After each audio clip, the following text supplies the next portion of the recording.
There's an actual congressman named Duncan Hunter, who's a Republican from way south in California near San Diego. And he is a former military man himself.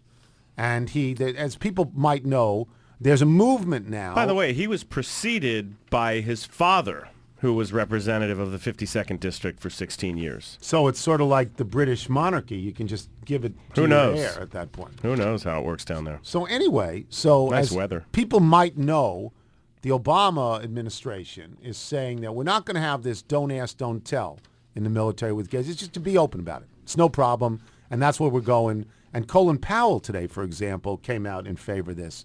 Duncan Hunter, not quite as much in favor of this, and here is his clip. You are not in favor of a repeal of Don't Ask, Don't Tell.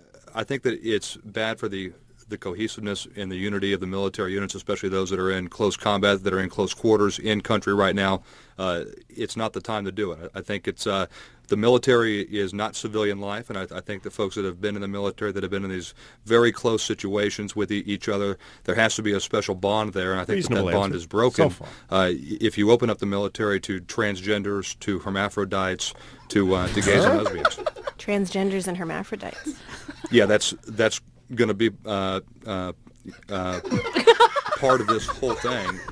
It's not just gays and lesbians, it's a whole gay, lesbian, transgender, bisexual community. If you're going to let anybody in, no matter what sexual preference they have, that means the military is going to probably let everybody in. It's Except going to be people with like eczema. civilian life. And I think that would be detrimental for the military.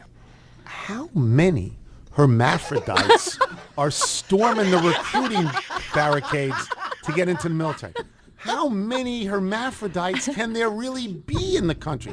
How many? And how many want to be in the military? And if you took one or two, what do you think? Would it be so terrible? How many transgender people want to be in the military? Honestly. Wait, but what put the word hermaphrodite in his head? I don't know. That's the curious point to me, because it's not the word when you're discussing gay issues. It's not the word that leaps to the forefront of your mind. Right. Hermaphrodites. Are you kidding me? Was he looking at pictures before he talked? I mean, frogs? Are they Maybe you watched a Jamie Lee Curtis movie. And by the way, with all of these things, the guy obviously has no idea how many gay people he served with.